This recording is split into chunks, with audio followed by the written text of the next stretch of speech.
Hello, wonderful audience. Thank you for choosing to spend your time with me.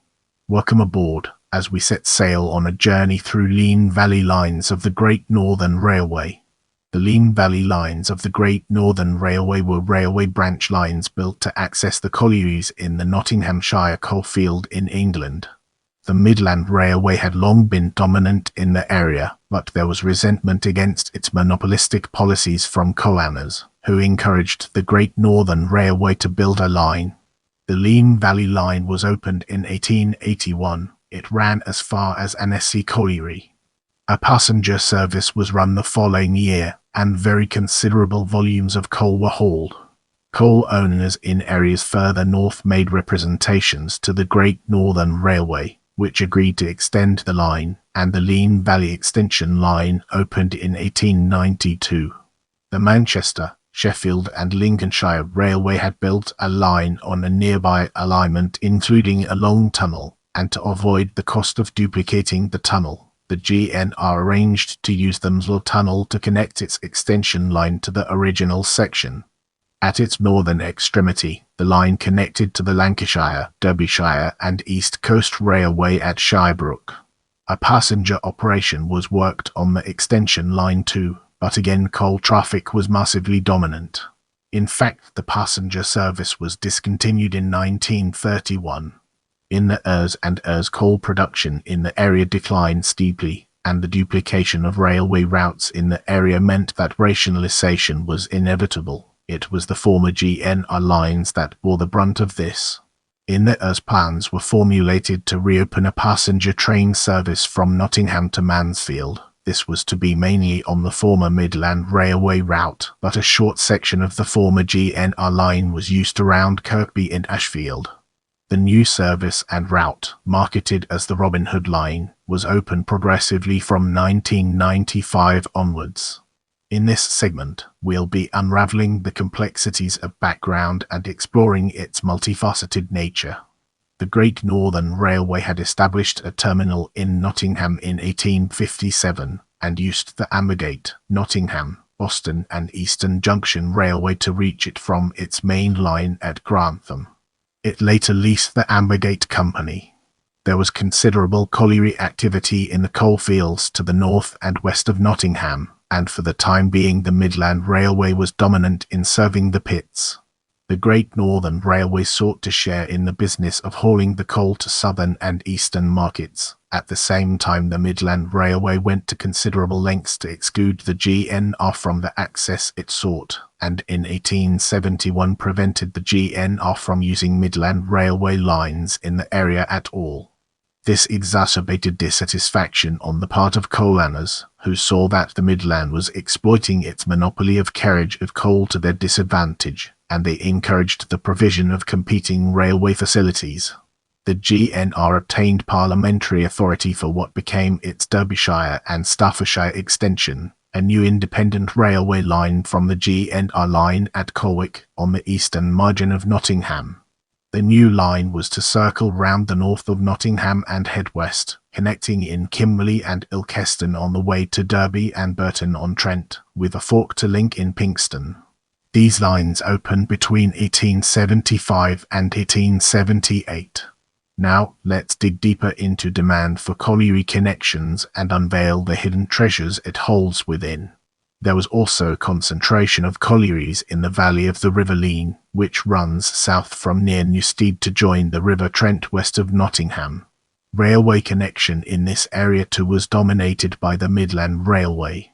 During the final stages of the construction of the Derbyshire lines, the GNR was receiving representations from the Leen Valley collieries.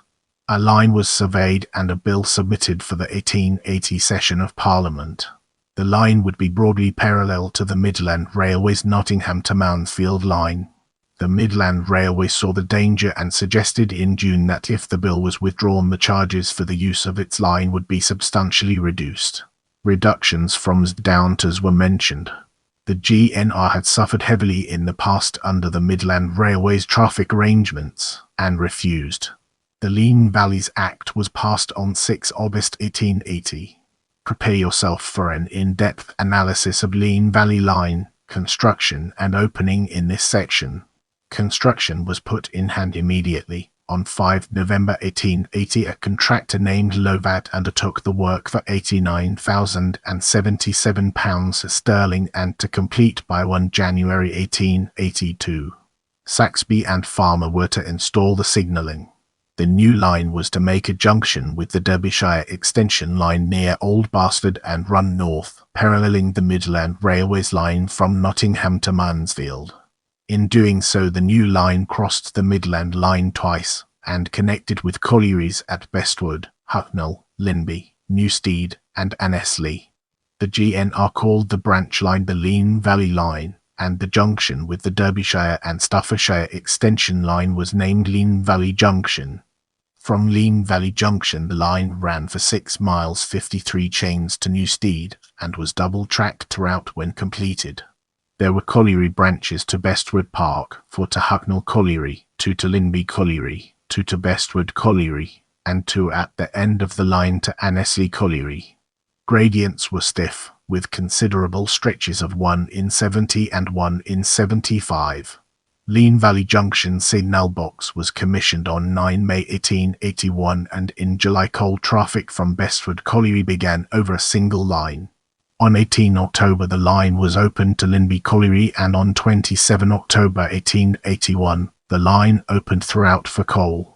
12 passenger trains each way on weekdays and 2 on Sundays began between Nottingham and Newstead on to October 1882. The result was an increase for the half year to 31 December 1881 of over 250,000 tons of coal carried over the GNR system. Let's now turn our attention to MSLR extension to Annesley and examine its role within the larger context. The MSLR chairman, Sir Edward Walkin, had for some time been known to want to extend the Manchester, Sheffield and Lincolnshire Railway to London. In time for the 1889 session of Parliament, the MSLR presented a bill for a line from Byton, a little east of Sheffield, southwards to Annesley, to make an end-on junction there with the GNR Leen Valley Line. On the face of it, the scheme looked like a harmless approach to get access to the collieries, but the GNR board suspected that this was a move towards a London extension. Walkin also controlled the Metropolitan Railway, which reached as far north as Verney in Buckinghamshire, and in the same session had deposited a bill for a line from Quainton Road to Moreton Pinckney. The gap between Annesley and Moreton Pinckney was only 60 miles. The MSLR denied any intention to build south from Annesley, but declined to make that a formal undertaking. Amid much railway politics, it became evident that Parliament was going to grant the MSLR wishes, and the GNR acquiesced, gaining running powers to Sheffield over the MSLR as a sweetener. The MSLR Annesley branch was passed on 26 July 1889. In fact, the MSLR promise was soon proven to be false, and it had a London extension bill in the 1891 session, but with London and North Western Railway and Midland Railway as well as GNR opposition it failed. Nevertheless, it was obvious that the MSLR would try again the following year, and the GNR board reviewed their strategy. Should they continue to oppose the scheme, or go along with it and try to get the best accommodation out of it? They reluctantly chose the latter course of action. As part of that, a Leen Valley extension scheme was revived. The MSLR extension southwards from Byton reached an end-on junction with the GNR Leen Valley Line at Annesley, north of Newstead, on 24 October 1892. In accordance with the agreement, MSLR goods and coal trains ran to Nottingham, followed by passenger trains on 2 January 1893. There were 4 each way via the Nottingham Suburban Railway to London Road. From 28 January, there were a few GNR passenger trains over the MSLR as far as Staveley, but only for a few months.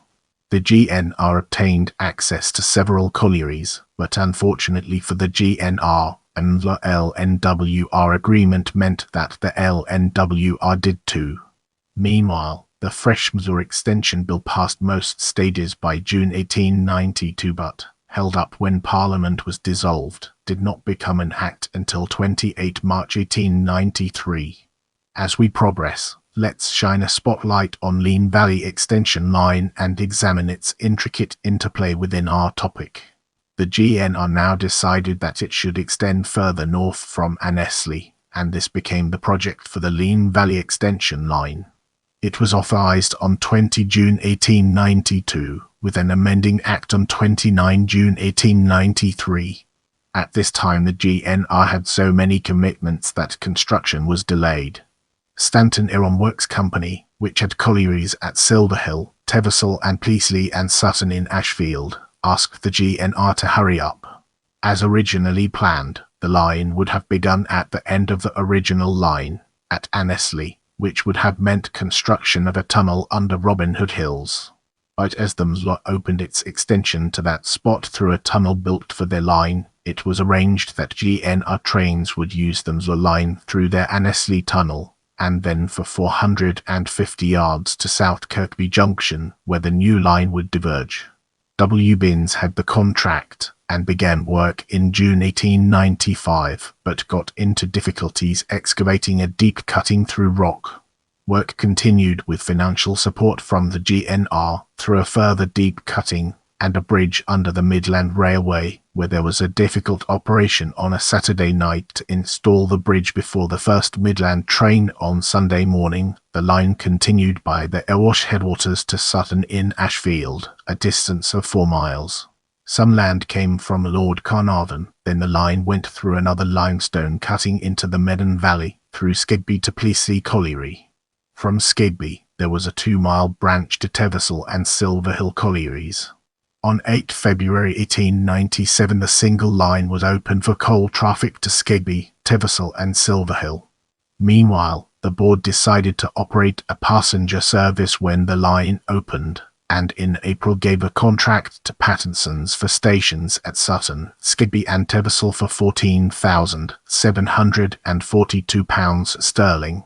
Owing to Binns' difficulties, his contract was transferred on 7 May to the Halifax Commercial Banking Company. The Skidby to Pleasley section opened for coal and general goods on 1 March 1898. A passenger service of 7 trains each way between Nottingham London Road and Skidby, and 2 each way as far as Sutton, all via the Nottingham Suburban Line, were run on weekdays, and 2 Suttons each way via Jedling on Sundays. These services began on 4 April. Sutton Station, with street-level booking office and covered stairways down to the platforms, was on an elaborate scale, the most centrally situated in the town. Skidby, a mile further on, was smaller, on the high level with booking office below. Teversal received a small passenger station too, but never had a regular service, only miners' trains and occasional excursions. The opening was celebrated by special trains from King's Cross and Nottingham, bringing guests to a lunch at Skidby, at which Mr. Capel presided. In the following section, we'll be immersing ourselves in the captivating world of Lancashire, Derbyshire and East Coast Railway. The Lancashire, Derbyshire and East Coast Railway was an ambitious scheme, with the primary intention of conveying coal. It was unable to secure the investment needed to make its network, and only a greatly reduced part was made. It opened its main section, a west to east line, on 8 March 1897. It ran through Shirebrook, and the Leen Valley Extension Line made a connection to it, opening in 1898. The junction was named Langwith Junction, facing towards Chesterfield. The GNR Langwith station later became known as Shirebrook South, where passenger services began on 1 November 1901. A connection was made from just south of the station to Shirebrook Colliery, opened on 26 November 1900. In this section, we'll be shedding light on completion of the extension line and its impact on our understanding of the subject. The original powers for the Leen Valley Extension Line included a branch to the colliery at Langwith, north of the Lick, but in October 1895 the GNR arranged to join the Lick east of Langwith Station instead, forming a slightly shorter route and giving a direct run towards both Chesterfield and the Byton Line. There was a branch to the colliery off that line, with running powers there over the section of the Lancashire. That company obtained reciprocal running powers to Shirebrook colliery. An Act of 29 July 1896 authorised the deviation and the Shirebrook colliery branch. A north-to-west curve was laid to the GCR Formam's at Kirkby in 1897, but was rarely used and was removed after a few years. From Pleasley, the line continued above Midland Valley, leaving it at Pleasley Valley where a rock cutting was required to Shirebrook Station, and then a high embankment above the town to Langwith Junction. The line reached Shirebrook colliery on the branch south of the station on 26 November 1900, and on 29 May 1901, Langwith Junction for coal and general goods. Passenger trains to Pleasley and Shirebrook began on 1 November, 10 each way, extras on Saturdays. The Shirebrook to Langwith section had heavy coal traffic and caused more use of powers over the Lancashire. A south-to-west curve at Langwith was discussed, but the work was limited to the laying of further sidings. The Shirebrook passenger trains were extended to Langwith and over the Lancashire to Chesterfield from 1 February 1903, but soon withdrawn and not restored until LNER days. Now, let's delve into the intricacies of the London extension and explore its various aspects. Contrary to the promise that no southward extension from Annesley was intended by the MSLR, the company proceeded with the project. It ran down the Leen Valley, providing a third railway in the confines of the valley.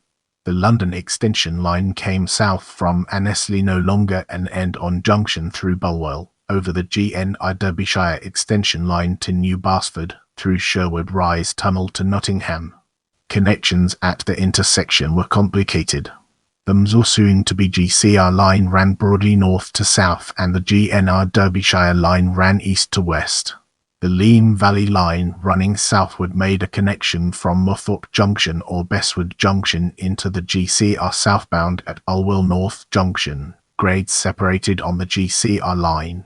This was known as the Bestwood branch and was joint GCR and GNR, and it opened in 1898. Also joint and also opened in 1898 was a west-to-north spur, the Basford branch, from Basford West Junction to Bulwell South Junction. These connections were authorised by an Act on 6 July 1895. A south-to-west spur, the Bagthorpe branch, was provided by the GNR, Bagthorpe Junction to Basford East Junction, grades separated over the GNR line, opened in 1900. Another connection was authorised by an Act on 6 July 1895, from Moorbridge Junction between Bestwood and Bulwell Forest on the Leen Valley Line, to Bulwell Common on the London Extension. The Act also authorised a north-to-west spur to Basford and Bulwell. The Manchester, Sheffield and Lincolnshire Railway changed its title to the Great Central Railway on 1 August 1897. The spotlight now falls on Mansfield Railway as we delve deeper into its details. As late as 1909, some coalowners in the Mansfield area approached the GNR requesting a GNR branch connection, but they were refused. As a result, they formed their own company, the Mansfield Railway. They got Great Central Railway support and deposited a bill for 1910. The GNR and the Midland Railway opposed. The line was to be from Kirkby south, on the GCR extension, just beyond where the Leen Valley Extension diverged, cross the GNR curve to Kirkby north, and the Leen Valley Extension near Sutton in Ashfield, and go via Mansfield, serving several collieries, to the Lancashire at Tipstone. The GCR would work it. The GNR suggested use of the Leen Valley Extension instead of the southern part, but the promoters said they didn't want another concern between them and the GCR. The bill was passed in July, giving the GCR a useful line the GNR might have had. Moreover, the GNR did not get running powers. As we venture forward, let's examine Shirebrook Colliery in detail and gain a deeper appreciation for its significance. Shirebrook Colliery became hugely productive. By 1909, the company was exporting coal to France, Russia, Italy, Spain, Germany, Norway, and Sweden. The colliery produced its first million tons of coal in 1970 and over 1.7 million tons by a North Derbyshire area record. The colliery merged with Plessey Colliery in 1983, before closing in April 1993. As we progress, let's zoom in on early retrenchment and examine its role in shaping our overall narrative. As the colliery activity in the area served by the line declined, so did the use of the line itself. The west to north spur from Kirkby North Junction on the Great Central saw little use, despite its high construction costs. It was virtually moribund by 1905, completely disused by 1918 and dismantled about 1922. Passenger traffic had always been a financial liability, and the LNER withdrew services between Shirebrook South and Nottingham Victoria on 14 September 1931. Several goods yards on the line closed in the Ers. Meanwhile, passenger trains serving Sutton in Ashfield Central on the former Mansfield Railway had ceased, so British Railways reintroduced services from the former Great Northern Station at Sutton in Ashfield Town to Nottingham Victoria on 20 February 1956. The experiment was accompanied by the warning, "Use it or lose it." The warning was apparently not heeded, and the service was discontinued from 17 September 1956. The Leen Valley Extension, in conjunction with the former Lick branch from Byton to Langwith Junction, remained an important diversionary route when the main line was closed for engineering work. Excursions to the seaside, London and other destinations continued to run from the otherwise closed stations until the mid-Ers. As colliery activity declined steeply westward during 1967 and Kirkby Summit in July, Leen Valley Extension and former Great Central Line between Langwith Junction and Kirkby South Junction closed completely on 27 May 1968. Annesley Tunnel and its approach cuttings were gradually filled with spoil and refuse. The Midland Formation then suffered the same fate, following closure of the section of track from Kirkby in Ashfield to Annesley on 11 October 1970. In order to eliminate the level crossing at Kirkby in Ashfield and release land for building, a diversion was brought into operation on 4 April 1972. This involved constructing a short spur between the Piebridge Line and the former Great Northern route south of Kirkby, reinstating a short length of the Leen Valley Extension through the town, and laying another spur from the site of Summit Colliery to the Mansfield Line at Kirkby Hardwick. South of Langwith, an east-north spur between the Lancashire and Midland Railway routes opened on 11 November 1974, enabling the remaining part of the Byton branch from Shirebrook north to Waythorns to be closed. Goods facilities at Mansfield were withdrawn on to June 1975, and the remaining railways in the district were now entirely dependent on coal traffic for their survival. Langwith Colliery closed in February 1979 and Teversall in July 1980. These were followed by Silverhill April 1985, Whitwell June 1986, Hucknall October 1986, Newstead March 1987, Mansfield Crown Farm March 1988, Linby July 1988. Annesley was merged with Bentinck in March 1988. Babington, Annesley, Sherwood and Warsop collieries, all with links to the line, have closed since 1981. Newstead Colliery closed in 1987. In the upcoming section, we'll be dissecting later years and exploring its implications in greater detail. There was a long-standing grievance that Mansfield was one of the few large towns which was not connected directly to the national rail network. Discussions began in 1982, and in 1988 agreement was reached that a line could be reopened for passengers provided local authorities along the route were willing to provide subsidies. The resulting railway has been named the Robin Hood Line. It was reopened in stages from Nottingham northwards. The majority of the route follows the former Midland Railway Leen Valley Line as far as Sutton in Ashfield, but north from there it uses the Great Northern route through Kirkby before reverting to the Midland Formation. As part of reinstating the route, it was necessary to excavate the Midland Tunnel at Annesley, which had been filled in after closure. The first section from Nottingham to Newstead opened in 1993, extending to Mansfield Woodhouse in 1995, Kirkby in 1996, and finally through to Worksop on the MS&LR line from Lincoln to Sheffield in 1998. Between Kirkby Tunnel and Sutton Parkway Station, the train uses track beds or track alignments from the Midland Railway dating from 1848, rail track dating from 1995, the Manchester, Sheffield and Lincolnshire Railway dating from 1892, though now raised by 30 feet, the Great Northern Railway dating from 1896, though now partly above it, British Rail from 1972, and the Mansfield and Pinxton Railway, originally horse-drawn, dating from 1819.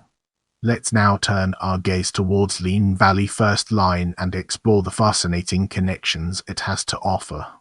Leen Valley First Line, Leen Valley Junction, Orwell Forest, opened 1 October 1887, closed 23 September 1929, Moorthorpe Junction, Bestwood Junction, Bestwood Colliery, opened 2 October 1882, colliery not used at first, closed 14 September 1931, Carlton Branch Junction, Butler's Hill, opened 2 October 1882, closed 14 September 1931, Hucknall, opened 2 October 1882, renamed Hucknall Town 1 July 1923, closed to public 14 September 1931, closed to railwaymen 10 September 1962, Linby Colliery South Junction, Linby, opened to October 1882, closed 1 July 1916, Newstead Colliery Junction, Newstead, opened to October 1882, renamed Newstead and Annesley 1891, closed to public 14 September 1931 but railwaymen used until 10 September 1962, known as Newstead East, Annesley GN Junction, Enton Junction with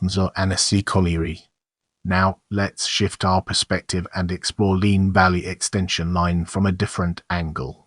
Kirkby Bentinck South Junction, Kirkby Junction, Summit Colliery, Sutton in Ashfield, opened for April 1898 RCG, renamed Sutton in Ashfield Town 1 July 1923, closed 14 September 1931. Seaside excursions ran on summer Saturdays from 1954 to 1962, reopened fully 20 February 1956, closed 17 September 1956. Skidby, opened for April 1898, closed 14 September 1931. Seaside excursions ran on summer Saturdays from 1954 to 1962. Skidby Junction station facilities may have been provided for railway staff. Dates unknown. Peasley Colliery, Peasley, opened 1 November 1901, closed 14 September 1931. Seaside excursions ran on summer Saturdays from 1954 to Earth Station was renamed Peasley East for the purpose. Shirebrook, opened 1 November 1901, South added to June 1924, closed 14 September 1931.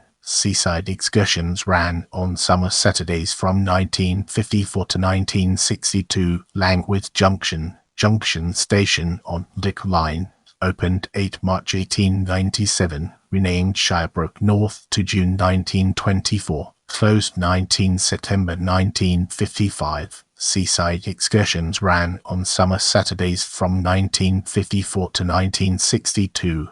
Have any questions or topics you'd like me to cover in future videos?